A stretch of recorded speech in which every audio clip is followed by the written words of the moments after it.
नमस्कार, public news देख रहे हैं आप। टीएमसी के अंदर बगावत शुरू हो गया है, गृह युद्ध शुरू हो गया है।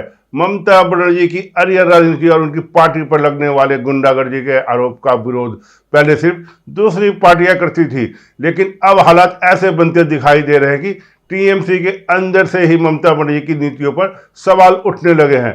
पार्टी के भीतर नाराजगी खुलकर सामने आने लगी है।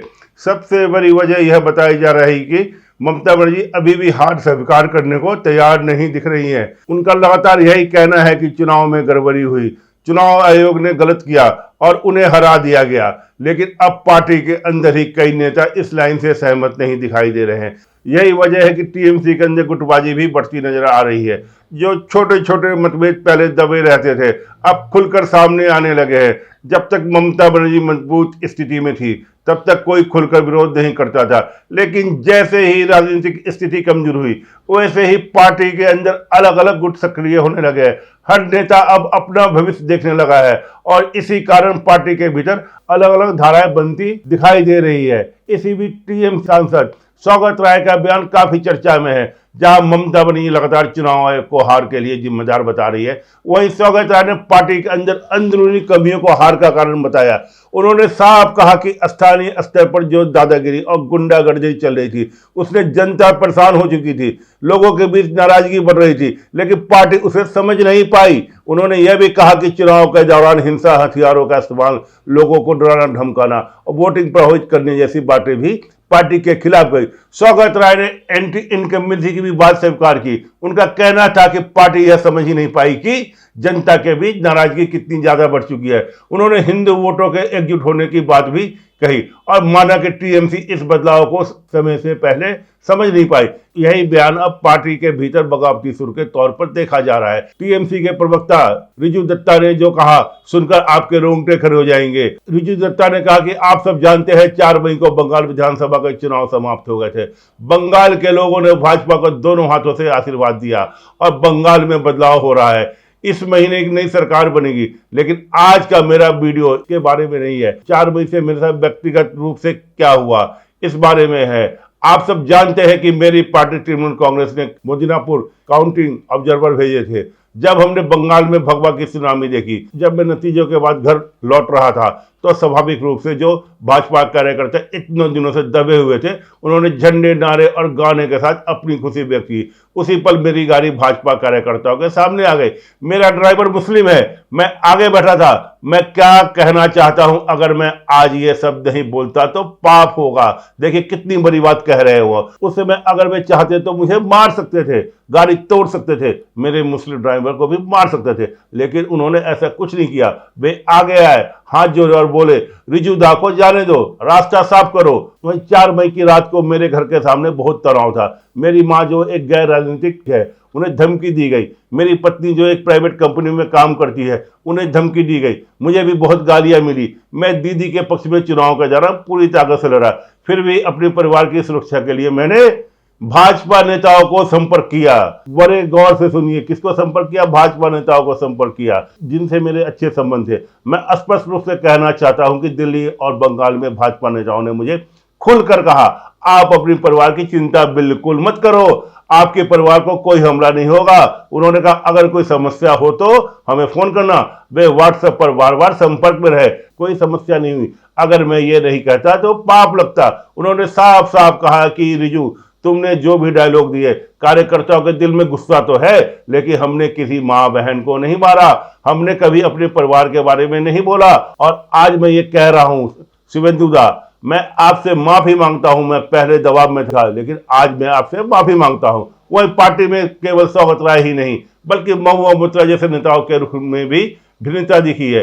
एक तरफ ममता बनर्जी प्रेस कॉन्फ्रेंस कर चुनाव आयोग पर आरोप लगा रही हैं, दूसरी तरफ उन्हीं के पार्टी के सांसद अलग लाइन लेते हुए दिख रहे हैं। ममता मोइत्रा ने भी चुनाव परिणाम आने के बाद ऐसे बयान दिए जो ममता बनर्जी की लाइन से अलग माना जा रहा है। महुआ मोइत्रा ने सोशल मीडिया पर साफ लिखा कि बंगाल की जनता ने जो फैसला दिया है, उसका सम्मान किया जाना चाहिए। उन्होंने कहा कि अगर लोगों ने बीजेपी को चुना है तो उस फैसले को स्वीकार करना चाहिए। लेकिन कुछ घंटे बाद ममता बनर्जी सामने आई और उन्होंने कहा कि वे हारी नहीं है, बल्कि उन्हें हराया गया है। इससे साफ दिख रहा है कि पार्टी के अंदर सभी नेताओं की राय एक नहीं है। हालांकि अभी खुलकर कोई ममता बनर्जी के खिलाफ नहीं जा रहा है, लेकिन अंदर खाने कई नेताओं को लग रहा है कि लगातार टकराव की राजनीति पार्टी को और भी नुकसान पहुंचा सकती है। विधायक और सांसद दोनों अपने भविष्य को लेकर चिंतित दिखाई दे रहे हैं। विधायक की सबसे बड़ी चिंता यह है कि अगर पार्टी लगातार संघर्ष और विरोध की राजनीति ही करती रही तो उनको अपने क्षेत्र में काम करना मुश्किल हो जाएगा। कई विधायक मानते हैं कि विपक्ष में रहते हुए भी सरकार के साथ कुछ स्तर पर तालमेल जरूरी होता है। हर मुद्दे पर सिर्फ विरोध करने से राजनीति को नुकसान ही होता है और विकास कार्य भी प्रभावित होता है। दरअसल एक विधायक का काम सिर्फ भाषण देना ही नहीं होता, उसे अपने क्षेत्र में सड़क, बिजली, पानी, अस्पताल, स्कूल और दूसरे काम भी कराने होते हैं। इसके लिए सरकारी अधिकारियों से तालमेल बैठाना पड़ता है। कई बार फाइलें आगे बढ़ाने के लिए मुख्यमंत्री कार्यालय तक संपर्क करना पड़ता है। लेकिन अगर लगातार टकराव की राजनीति चलेगी तो काम अटक सकते हैं। यही वजह है कि कई विधायक अंदर ही अंदर नाराज बताए जा रहे हैं। कई विधायकों का मानना है कि पार्टी को अब शांत होकर विपक्ष की भूमिका निभानी चाहिए, ना कि हर मुद्दे पर टकराव करना चाहिए। लेकिन ममता बनर्जी फिलहाल उसी रास्ते पर जाती दिखाई दे रही है जिस पर पहले उद्धव ठाकरे या अरविंद केजरीवाल जैसी पार्टियां चलती दिखी थी, यानी लगातार विरोध, आरोप और राजनीतिक संघर्ष। टीएमसी विधायकों की नाराजगी का एक और वजह यह भी बताया जा रहा है कि ममता बनर्जी अभी तक अपने सभी जीते हुए विधायकों के साथ ठीक से बैठक तक नहीं कर पाई। कई विधायकों को उम्मीद थी कि हार के बाद पार्टी नेतृत्व उन्हें बुलाएगा, उनका मनोबल बढ़ाएगा और आगे की रणनीति समझाएगा, लेकिन ऐसा कुछ नहीं हुआ। ऐसा नहीं होने से लोगों के मन में भ्रम और बढ़ गया है। पार्टी के सांसदों के बीच भी अलग तरह की गुटबाजी लंबे समय से चलती हुई नजर आ रही है। अब वह खुलकर सामने आने लगी है। कल्याण बनर्जी और कीर्ति आजाद के बीच विवाद पहले भी चर्चा में रहा है। इसके अलावा बाहरी नेताओं को महत्व देने को लेकर पार्टी के पुराने नेताओं में भी नाराजगी है। ममता बनर्जी कई ऐसे लोगों को राज्यसभा भेजा जिसका सीधा जनाधार नहीं था। उदाहरण के तौर पर वरिष्ठ वकील मानिका गोस्वामी को राज्यसभा भेजा गया। इसी तरह पूर्व डीजीपी राजीव राय को भी महत्व दिया गया। इसके अलावा पत्रकार सगाइका घोष को भी सांसद भेजा गया। पार्टी के पुराने नेताओं को लगता है कि सालों मेहनत करने के बावजूद उन्हें अगर वह जगह नहीं मिलती तो बाहर से आए लोगों को मिल जाती है। यही नाराजगी अब धीरे धीरे बढ़ रही है। कई नेताओं को लगता है कि पार्टी नेतृत्व ने टिकट और पद बांटने में गलत फैसला किया, इसी कारण पार्टी को नुकसान उठाना पड़ा। वहीं के क्रिकेट से नेता बने मनोज तिवारी ने भी एक बहुत बड़ा आरोप लगाया है। पहले वो टीएमसी के मंत्री थे कलकत्ता में। उन्होंने आरोप लगाया कि इस बार मुझे टिकट इसलिए नहीं दिया गया क्योंकि पार्टी ने मेरे से 5 करोड़ रुपए मांगे थे। वही महुआ मित्रा को लेकर भी पार्टी के भीतर अलग अलग राय है। उन पर भी पहले भी कई विवादित बयान रहे। संसद से निष्कासन का मामला हो या कारोबारी से सवाल पूछने के आरोप, इन सब के कारण पार्टी की छवि प्रभावित हुई है। बावजूद इसके ममता बनर्जी ने उन्हें लगातार समर्थन दिया। कुछ नेता इसे भी गलत राजनीति का संदेश मानते हैं। इसी तरह शत्रुघ्न सिन्हा को लेकर भी सवाल उठते रहते हैं। पार्टी के कई नेताओं का कहना है कि उनका संगठनात्मक योगदान बहुत कम दिखाई देता है। इसके मुकाबले मिथुन चक्रवर्ती ज्यादा सक्रिय नजर आते हैं, जबकि वे दूसरी पार्टी से जुड़े हुए हैं। अभिषेक बनर्जी, जिन्हें ममता बनर्जी के बाद पार्टी का भविष्य माना जाता है, अब एक कठिन स्थिति में है। जब तक ममता बनर्जी सत्ता में थी और मजबूत थी, अभिषेक का नियंत्रण सबको स्वीकार था। लेकिन अब जब पार्टी कमजोर हो गई है, अभिषेक ही क्योंकि आवाज उठने लगी है। पार्टी के अन्य वरिष्ठ नेताओं की अपनी महत्वाकांक्षाएं जाग रही है। यदि ममता बनर्जी जल्द ही अभिषेक बनर्जी को सर्वमान्य नेता के रूप में स्थापित नहीं कर पाती हैं तो उनके पीछे चलने वालों की संख्या में तेजी से गिरावट आ सकती है। अब ये सारी बातें खुलकर सामने आने लगी है क्योंकि सत्ता कमजोर हुई है।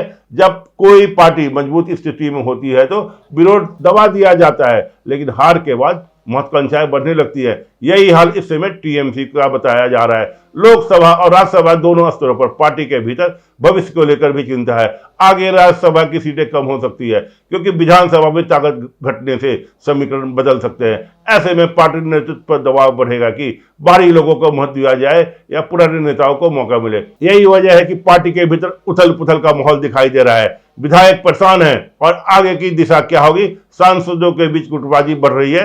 कई नेता अलग लाइन लेते दिखाई दे रहे हैं। ऐसे में ममता बनर्जी के सामने सबसे बड़ी चुनौती अब सिर्फ बीजेपी नहीं बल्कि अपनी पार्टी को एकजुट रखना भी बन चुकी है। तृणमूल कांग्रेस इस समय एक ऐसे चौराहे पर है। एक तरफ ममता बनर्जी का विरोध की राजनीति का पुराना मॉडल जो महाराष्ट्र में उद्धव ठाकरे या दिल्ली में अरविंद केजरीवाल अपना रहे थे, और दूसरी तरफ विधायकों की वह जरूरत है जिससे उन्हें काम करने के लिए शांति और सहयोग चाहिए। यदि ममता बनर्जी ने अपने पार्टी के विधायकों और सांसदों की नाराजगी दूर नहीं किया और केवल चुनाव आयोग या भाजपा पर आरोप लगाती रही तो आने वाले समय में टीएमसी के भीतर एक बड़ी टूट की संभावना से इनकार नहीं किया जा सकता। कार्यकर्ता अपनी लॉयल्टी बदलने को तैयार बैठे हैं और पार्टी के दफ्तर पर बदलते झंडे इस बदलाव का पहली आहत है। टीएमसी के लिए अब खतरा बाहर से कम और भीतर से ज्यादा है। ममता बनर्जी को चुनाव पर चिल्लाने के बजाय अपने घर पार्टी को संभालने की जरूरत है, वरना 28 सांसदों और 80 विधायकों का यह कुनबा बिखरने में देर नहीं लगेगी। अगर पार्टी के अंदर की नाराजगी बढ़ती गई तो आने वाले समय में टीएमसी के लिए मुश्किलें और बढ़ सकती हैं। फिलहाल इतना साफ दिखाई दे रहा है कि पार्टी के भीतर बेचैनी है, असमंजस है और हर नेता अपने राजनीतिक भविष्य को लेकर सोचने लगा है। धन्यवाद, मिलते हैं अगले वीडियो में, तब तक जुड़े रहिए हमारे साथ। ताज़ा खबरों से जुड़े रहने के लिए हमारे चैनल को सब्सक्राइब करें और बेल आइकन को दबाना ना भूलें ताकि हर खबर की नोटिफिकेशन आपको मिलती रहे।